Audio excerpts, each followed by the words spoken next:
Rebonjour à tous.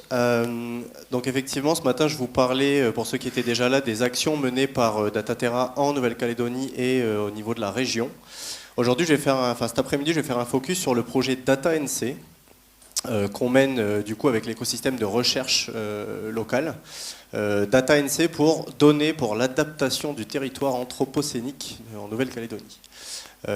C'est pas moi qui ai trouvé l'acronyme, c'est mon copain ChatGPT, mais pour le coup ça sonne plutôt très bien puisque c'est un projet qui a été porté dans le cadre de l'appel à projet du CRESICA, l'appel à projet changement climatique, et dont je vais vous donner quelques détails ici. Alors déjà, premier point, un projet collectif. Donc ça a été porté, je l'ai déjà un petit peu annoncé ce matin, par un collectif là, de partenaires de recherche. Lors de son montage de l'appel à projet, le CRESICA a organisé des ateliers, plutôt du type intelligence collective, et dans lequel on s'est retrouvé sur un tour de table en train de parler de la data. Et comme je le disais ce matin, la problématique étant que tout le monde parle de data, les gens l'adressent, les gens traitent le sujet, mais souvent dans un prisme qui les concerne, et c'est rarement pris au niveau transverse. C'est peut-être pas forcément autant le cas dans l'écosystème institutionnel en Calédonie, c'est clairement le cas dans l'écosystème recherche, en l'occurrence, où personne ne prenait à cœur ce sujet, pourtant tout le monde sait qu'on a besoin et à combien une donnée peut servir de multiples usages. Donc en fait, on s'est entendu avec l'ensemble des partenaires pour essayer de travailler un projet commun. Point important, Dataterra n'est pas le porteur de ce projet, on est dans notre rôle de facilitation des échanges, de coportage, d'animation et de recherche de financement, mais c'est bien l'IRD Nouvelle-Calédonie qui porte le projet via l'unité Espace Dev.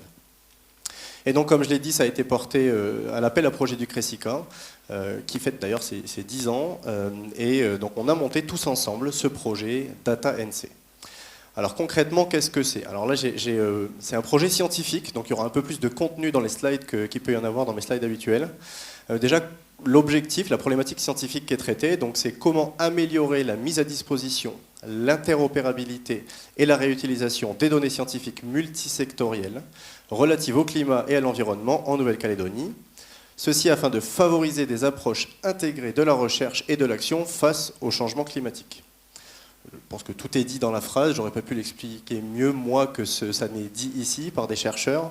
Donc là au moins ça pose la problématique. Il y a quand même des mots importants dedans, on parle de mise à disposition, d'interopérabilité, de réutilisation.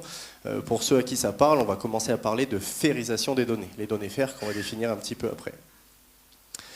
Et donc la vision portée, c'est celle d'une infrastructure durable au service de la recherche et des politiques. Il manque politique publique en l'occurrence, mais c'est un point important pour nous parce que c'est un projet qui est porté par l'écosystème de recherche, mais qui n'est pas porté seul. L'objectif, c'est qu'il soit vraiment porté en lien avec les différentes composantes de l'écosystème local, et en l'occurrence les institutions. À savoir que dans le comité du CRESICA, qui a validé donc la labellisation de ce projet et le financement, le gros poids a été porté par les institutions. Donc c'est quand même un soutien fort qu'on a des institutions de ce projet, bien que ce soit à la base un projet porté par et pour la recherche, dans le sens de l'ouverture des données de recherche à l'ensemble de l'écosystème, que ce soit les chercheurs et chacun d'entre vous. Donc les objectifs, créer un métacatalogue FAIR de données environnementales et climatiques. Donc on est bien sur un appel à projet changement climatique, on ne peut pas passer outre le volet environnemental, donc on l'a inclus dedans. La notion de métacatalogue, je précise tout de suite, l'objet n'est pas de récupérer les données, de les stocker nous-mêmes, etc. C'est simplement d'avoir le référencement, un point central pour le référencement et le catalogage, en l'occurrence le métacatalogage des données. Donc on va rediriger vers les catalogues qui existent déjà, on ne va pas réinventer ce qui existe déjà, par contre c'est la notion de point central pour toutes les données liées à ces sujets. FAIR, pour ceux qui ne connaissent pas les principes FAIR, c'est le principe qui font appel à la science ouverte, avec des données qui doivent être trouvables, accessibles, interopérables et réutilisables. Parmi l'écosystème qu'on rencontre et avec qui on discute nous au quotidien, y compris des chercheurs, je précise, ce n'est pas de l'open data. C'est une démarche vers l'open data. Le principe d'avoir une donnée qui est trouvable et accessible, ça ne veut pas dire qu'elle est ouverte et libre de droit. Ça veut dire que si on décide demain de l'ouvrir, on a toutes les dispositions pour pouvoir le faire. Donc c'est le chemin vers l'open data, mais ça ne veut pas dire qu'on doit y aller nécessairement. Ça veut dire que quand une donnée est acquise, elle doit être normalisée, on doit répondre à un certain nombre de critères, et que demain, si un autre collègue ou une autre institution ou quelqu'un de la société civile souhaite les réutiliser, il puisse y avoir accès. Et donc, de sorte à faciliter l'accès, la réutilisation et l'interopérabilité des données, structurer dans tout ça une gouvernance interinstitutionnelle de la donnée. Donc, c'est un petit peu un rêve si on parle de volet interinstitutionnel, mais ça s'applique déjà dans les côtés des chercheurs présents en Nouvelle-Calédonie, différents instituts et des équipes de recherche. Et tout ça dans un objectif final de préfigurer un centre de données et de services pour la Nouvelle-Calédonie, là et non le. Et ça, c'est vraiment l'objectif. Donc là, l'idée, c'est d'avoir à terme un CDS, que Dataterra porte la mise en place et le financement d'un centre de données de services en Calédonie, encore une fois en s'appuyant sur l'existence, et ce qui a été fait en métropole. Je vous l'expliquais ce matin, Dataterra, c'est une coordination de l'ensemble des choses qui existent déjà, des infrastructures de recherche aux instituts eux-mêmes, aux équipes de recherche. Et donc l'objectif, c'est de faire la même chose ici et de se doter des moyens dont on a besoin pour répondre à nos objectifs. Donc pour définir un CDS, je ne pourrais pas mieux le faire encore une fois que ça est défini sur le site web. Donc c'est une infrastructure numérique qui vise à collecter, organiser, valoriser et diffuser des données scientifiques en lien avec l'observation de la Terre et de l'environnement. Ça consiste en une plateforme opérationnelle qui assure la gestion, l'accès et l'exploitation des données en fournissant aux utilisateurs, qu'ils soient scientifiques, institutionnels ou socio-économiques. Donc là, on voit déjà le pan de dire les données, ce n'est pas juste pour la recherche, elles doivent être ouvertes et accessibles, qui offre donc des services de diffusion, de traitement, de documentation et d'accompagnement à l'usage des données. Cette notion d'accompagnement, je vais y revenir juste après, parce que c'est un élément clé qu'on identifie, qu'on a identifié dans ce projet. Et donc on a là-dedans des sujets finalement d'infrastructures techniques, que ce soit de stockage, de calcul, etc., de données, évidemment de compétences, que ce soit pour les infrastructures comme pour les données et leur valorisation, et donc derrière de logiciels et de procédés de traitement pour la valorisation des données.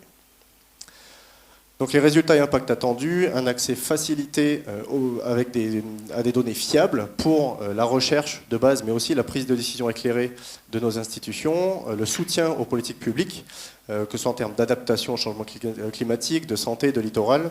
Petit laïus ici, un des premiers retours qu'on a eu, c'est le CRESICA, ça ne rassemble pas que des gens qui sont dans le domaine des données de l'observation de la Terre et de l'environnement, il y a aussi des gens qui travaillent dans les SHS et des gens qui travaillent dans la santé. On n'a pas velléité à gérer les données des SHS et de la santé, par contre l'enjeu, c'est que ces collègues-là doivent avoir accès à nos données. Typiquement, un épidémio, il va travailler à partir des données climato, d'occupation des sols, etc., pour derrière faire ses modèles de propagation, par exemple. Donc ce sont des données qui sont utiles à l'ensemble. Une notion de visibilité, donc en l'occurrence au niveau national, via Dataterra et via le ministère de l'Enseignement supérieur et de la Recherche, et d'intégration régionale via notamment, et en priorité, les programmes de la CPS, et on cite par exemple le Pacific Data Hub et Digital Earth Pacific. Au niveau financier et phasage, donc je l'ai dit, c'était un fonds d'amorçage qu'on a réussi à obtenir avec le CRESICA. Le projet en lui-même a été dimensionné à non moins de 30 millions. C'est quand même un beau projet, il y a beaucoup de choses à faire derrière. En l'occurrence, on a proposé un phasage dans le temps, ça a pris clairement du retard, mais c'est simplement pour vous montrer qu'il y a un phasage qui a été réfléchi avec des work packages, donc des séquences différentes, donc qui traitent d'une part de notion d'inventaire des données, des études de ce qui a été fait, inventaire des études j'entends, et des infrastructures existantes, des notions de gouvernance et de métacatalogue, un sujet sur la plateforme, et derrière, un point important, une valorisation avec des cas d'usage, en l'occurrence avec un focus changement climatique. Et donc le CRESICA nous a octroyé non moins de 4,4 millions sur ce projet à 30 millions en tant que fonds d'amorçage. Donc l'objectif pour nous derrière, c'est de lancer ce projet. On est encore en phase de conventionnement pour tout vous dire. Donc on va récupérer ces fonds-là, on va lancer les premières actions. Et derrière, l'objectif, c'est donc de mener à terme ce projet en allant notamment chercher des financements complémentaires. Un point très très important, c'est que les gens ont tendance à penser, alors dans l'écosystème encore une fois avec qui on a fait tous les ateliers de préparation comme post-labellisation, se disent ok, à 30 millions c'est cool, tout va être sous-traité, externalisé. On ne pourra jamais travailler sur les données à la place de celui qui les a créées. Donc la férisation des données, le principe de les rendre faire, c'est conseiller, donner les bonnes pratiques, etc. Mais celui qui connaît ces données, c'est celui qui les produit. Donc c'est vraiment une notion d'accompagnement et ce projet-là n'a de sens que si les gens s'y impliquent. En l'occurrence, les collègues des instituts qui sont partenaires du projet s'y impliquent. Donc la notion du centre de données et de services du CDS fédérateur en Nouvelle-Calédonie, l'idée c'est encore une fois de ne pas réinventer ce qui existe, donc de s'appuyer sur l'existant. On a la chance d'avoir ici des infrastructures qui ont été validées et lancées par le CRESICA au niveau de l'université. On a l'IRD qui toujours via le CRESICA a porté un projet de mésocentre avec non moins d'1 million d'euros pour renforcer ses capacités de calcul localement. On a des projets comme le portail de biodiversité qui sont en cours de développement et de finalisation. On a des notions d'observatoire et de récolte de données, Riftamp, Oblique, RORC, etc. Et on a même des projets qui sont de plus grande envergure, qui dépassent le cadre de notre territoire, mais qui pour autant le concernent, comme par exemple Kipsa et Maeva. Du coup, sur la base de ce projet, j'en parlais depuis tout à l'heure, on parle d'accompagnement, de férisation, etc. Ça nous est paru évident de faire le lien avec cette dynamique nationale portée par le MESR, donc ministère de la Recherche, avec sa plateforme Recherche DataGouv, qui traite notamment, qui porte notamment le sujet des ateliers de la donnée. Recherche DataGouv, alors pourquoi on fait le lien aussi? Parce que Dataterra, c'est le centre de référence thématique pour tout ce qui traite des données, de l'observation du système Terre et de l'environnement. Or, c'est clairement ce qu'on va adresser ici via cet appel à projet. Et donc les ateliers de la donnée, c'est un gros point du projet. Ça l'était, c'était presque un objectif secondaire et c'est devenu un des 2 objectifs prioritaires de ce projet DataNC. Je vous explique pourquoi. Le principe des ateliers de la donnée, c'est clairement des structures locales et de proximité. Donc ce serait un atelier de la donnée Nouvelle-Calédonie qui permettent d'accompagner les équipes de la recherche dans la gestion raisonnée, l'ouverture, on parle de férisation, et la valorisation des données de recherche. On a tendance à se dire que tout ça, tout le monde le sait déjà. En l'occurrence, la vraie problématique qu'on a, c'est que c'est pas du tout appliqué, quoi. C'est vraiment, on passe d'être appliqué en France hexagonale, sur nos territoires, ça ne l'est pas. On a encore des gens qui confondent ouverture des données, férisation et open data. On a encore des données qui sont sur des disques durs ou complètement isolés. Il faut vraiment accompagner ça. Ça ne peut pas se faire autrement qu'avec de l'accompagnement. Et donc cet atelier de la donnée, ça vise à mettre en place un guichet unique pour accompagner tous ces utilisateurs sur le cycle de vie de la donnée via des services. Ça fonctionne en réseau, il y a plusieurs ateliers de la donnée qui existent. Et donc c'est un label qu'on va obtenir avec des financements aussi. Et pour être labellisé, il faut définir donc un portage, une gouvernance, clarifier le fonctionnement et dispenser des services référencés pour les utilisateurs, les chercheurs. Le point clé, c'est que le portage doit être opéré en l'occurrence par l'université, qui a un ancrage local et institutionnel et en même temps recherche fort, qui est en plus le lead du consortium de recherche ici, le CRESICA. Donc l'objectif, c'est d'aller chercher un label, Atelier de la donnée, Nouvelle-Calédonie. Le cycle de vie de la donnée, pour vous expliquer un petit peu ce dont on parle quand on parle de service, je pense que vous êtes familier d'une bonne partie de ces termes-là, mais ça va du montage de projet, en passant par le plan de gestion des données. Le PGD, pour ceux qui ne connaissent pas, c'est quand même un critère aujourd'hui de financement, notamment de l'ANR, de l'Agence nationale de la recherche. Pour chaque projet, ils imposent maintenant de mettre en place un plan de gestion des données, comme quoi la prise de conscience est faite. Et derrière, ça va de la constitution base de données, stockage, je vais aller un peu vite parce qu'il y a beaucoup de services possibles. Traitement, analyse, archivage, la documentation, les métadonnées, les qualités scientifiques de la donnée, la curation, le dépôt dans un entrepôt. Quel entrepôt? Les data papers, pour ceux qui ne connaissent pas, c'est la capacité de publier sur la base de ces données et non sur leur valorisation. Des questions juridiques avec derrière des mises en valeur des données, jusque des notions de pouvoir identifier et chercher. Donc en fait, avec ces critères-là, ces sujets-là, on a fait le tour de tout le cycle de vie de la donnée. L'atelier de la donnée, ça vise à pouvoir dispenser des services d'accompagnement à l'ensemble des utilisateurs, majoritairement de la recherche en l'occurrence, puisque c'est le ministère de la Recherche qui porte ça, sur l'ensemble de ce cycle de vie de la donnée. Je dis de la recherche, mais évidemment, l'objectif est quand même de renforcer et d'assurer le lien avec l'écosystème institutionnel et socio-économique. Donc ce n'est pas réservé à la recherche, c'est vraiment ouvert. Et donc il y a différents niveaux de services d'accompagnement. Déjà, on peut partir d'une sensibilisation, alors ça c'est un peu bateau, mais on ne va pas avoir des spécialistes de tout de suite, c'est impossible. Il y a trop de sujets, il y a trop de choses à faire. Et les gens ont tous du travail et ils ne peuvent pas accompagner tout le monde sur tout. Donc l'idée, c'est qu'en fonction du niveau, on va pouvoir essayer de challenger, de choisir et de définir de manière claire à l'ensemble des utilisateurs sur quoi on peut les accompagner, sur quel type de sujet et avec quel niveau d'accompagnement. Donc de la sensibilisation, orientation, conseil, formation, jusqu'à de la mise en œuvre. Donc on fait de l'accompagnement à mise en œuvre, on peut même aider à traiter les données. Et donc l'idée, c'est de fonctionner avec un phasage général adapté. Donc déjà, il y a plusieurs projets locaux en infrastructure. On a cité le mésocentre et en données. On les a cités aussi tout à l'heure avec les nombreux projets, les observatoires, etc. Derrière, c'est donc ce projet DataNC qui arrive, qui doit jouer le rôle d'un projet fédérateur en préfiguration d'un centre de données de service. Parallèlement à ça, on doit avoir un réel appui avec des services sur tout le cycle de vie de la donnée, des services à la donnée, vers une labellisation en tant qu'atelier de la donnée Nouvelle-Calédonie.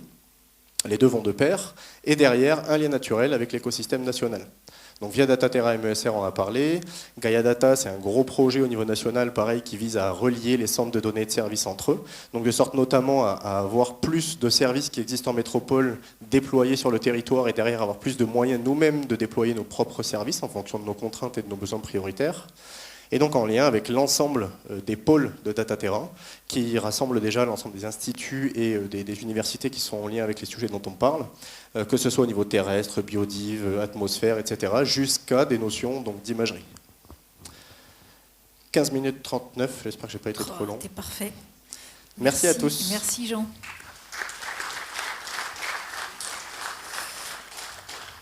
Même s'il nous manque du temps, on va quand même garder quelques minutes pour quelques questions.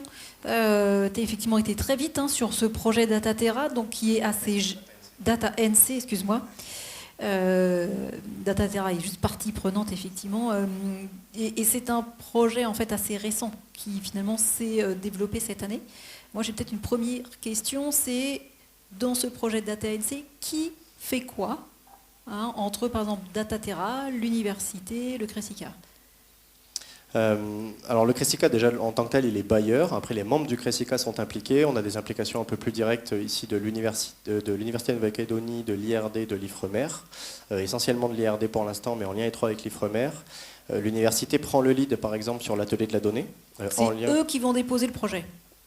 Probablement, oui, c'est encore de discussion, mais oui, c'est 90% de chances que si on dépose quelque chose, ce soit via l'université, en lien avec le service sciences ouvertes de l'IRD. Et donc au niveau du projet lui-même, au-delà de l'atelier de la donnée, ce sont des travaux qu'on est en train de consolider avec l'IRD et probablement avec une externalisation pour une partie des travaux à mener dans la première phase. Donc centre de recherche serait là pour finalement partager de la data, en tout cas la déposer en fait dans ce centre partagé. Toi tu parles d'infrastructure, voilà, pour que derrière ces données en tout cas puissent être reliées. Oui, c'est ça. Alors déjà, c'est identifier les données, voir leur niveau de capacité d'ouverture, de férisation, voir les catalogues qui existent déjà, et en fait travailler à ce premier métacatalogue. Typiquement, il y a des données au niveau national, on ne sait même pas qu'elles existent sur nos territoires. Alors en Calédonie, je ne sais pas si c'est le cas, en Polynésie, c'est quand même assez prenant. Et de la même façon, il y a des données qui existent dans l'écosystème de la recherche qui pourraient être utiles et qui seraient utiles à l'écosystème institutionnel et qui ne sont pas forcément connues. Donc au moins, cette premier listing, le métacatalogue, et derrière, quitte à rediriger vers le propriétaire de la donnée ou le catalogue existant, quoi. Et donc là, Dataterra serait finalement prestataire de service, si je comprends bien, pour finalement accompagner ce mouvement en étant... là, on a vu qu'il y avait effectivement 4 millions du CRESICA pour porter le projet. Comment Dataterra s'inscrit? Alors, j'aime pas le terme de prestataire parce que je représente une infrastructure publique, une entité publique, mais pour le coup, donc Dataterra, c'est dans son rôle d'accompagnement du territoire, des discussions stratégiques, on en parlait, en lien avec la stratégie de la recherche, la portée par le Congrès et le gouvernement, et donc l'accompagnement pour la mise en œuvre opérationnelle de ce projet, en ramenant notamment tout le savoir-faire qui existe en métropole. Je veux dire, des CDS, il y en a pléthore là-bas, il n'y en a pas ici. Un mésocentre, là, il y a plein de questions qui se posent et on cherche à ramener ce savoir-faire et à faire du transfert de compétences et de l'autonomisation du territoire. Donc on a bien une université porteuse, on a bien le CRESICA qui finalement fédère l'ensemble des utilisateurs, à la fois producteurs de données, mais aussi utilisateurs finaux des services. Et donc Dataterra qui accompagne en prestation ou pas en prestation, en partenariat, la démarche. Très bien. Question alors de Maxime tout en haut. Vous le faites exprès de vous mettre tout en haut ou pas?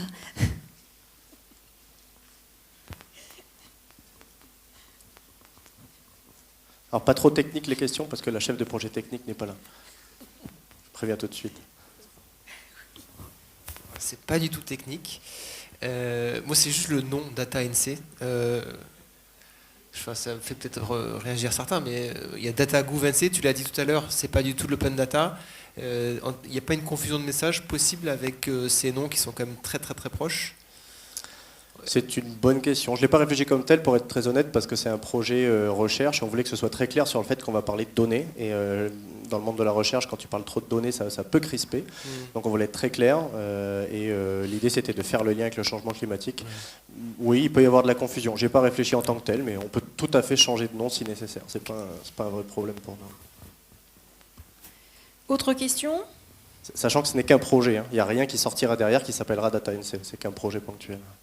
On va pas faire une plateforme DataNC, quoi. On va éviter. Autre question pour Jean ? Bon, j'ai peut-être une question sur la temporalité, finalement. C'est quoi les prochaines étapes ? Là, tu nous parles effectivement de ce label. Quand est-ce qu'il faut déposer le dossier ? Alors le label Atelier de la donnée, le dossier se dépose je crois qu'il y a un AMI en avril et un appel à projet en mai, ou en mai puis en juin. Les prochaines étapes du projet, clairement, c'est un état des lieux, que ce soit un état des lieux au niveau des données, des études, des gens qui ont commandité des études sur les données, sur le changement climatique. Il y en a déjà eu quelques-unes. Je pense qu'il faudrait déjà prendre le temps de lister les études qui ont listé les données. Et pareil, état des lieux aussi des services qui sont déjà existants. Il y a déjà des gens qui, même si ce n'est pas estampillé, conseillent les collègues chercheurs sur un PGD, sur le montage d'un projet, sur les bases de données, etc. Donc c'est vraiment faire un état de l'existant, et ça va être lancé. On est en train de contractualiser pour recevoir les fonds du CRESICA. On devrait pouvoir lancer tout 2026 cette première phase du projet. Donc ce sera au courant janvier-février maximum. Merci. J'avais juste une question par rapport à une vignette là, sur le planning. À un moment donné, il y a marqué Capilote.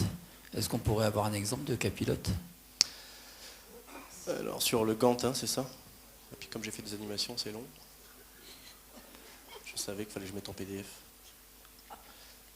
Et c'est le WP4, c'est ça, les cas d'usage là ?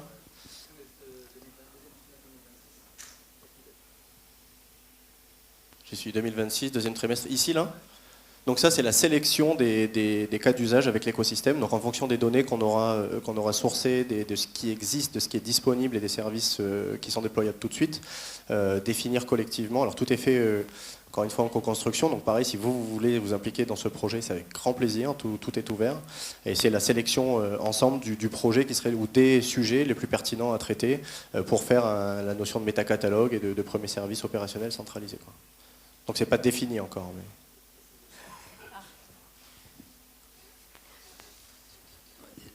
Désolé, mais comme les données sont importantes pour la planification du territoire, dans les options qu'on propose dans le cadre de l'évolution du code de l'urbanisme, notamment pour les principes directeurs, on s'interroge pour rendre obligatoire l'OAP, donc dans les orientations d'aménagement et de programmation, l'OAP trame verte et bleue. Comme j'ai vu qu'il y avait potentiellement un atlas de la biodiversité et qu'effectivement les petites communes n'ont pas toujours les moyens de disposer des éléments, si l'OAP trame verte et bleue devenait obligatoire, ça serait bien qu'on puisse avoir la garantie que certaines données soient mises à disposition. Ça pourrait faire partie des cas pilotes, à partir du moment effectivement où on a les données qui vont bien et où on a les gens qui travaillent sur ces données qui se rendent disponibles pour le faire. Et oui, avec grand plaisir. Parce que le timing est serré. Et dis donc, Steven, tu as une très bonne vue. Hein. Ouais. Magnifique. Un grand merci, Jean, en tout cas, pour ce projet qui montre que ça crée des liens aussi avec la France, que ça amène aussi les acteurs de nouveau à travailler tous ensemble sur des projets autour de la data.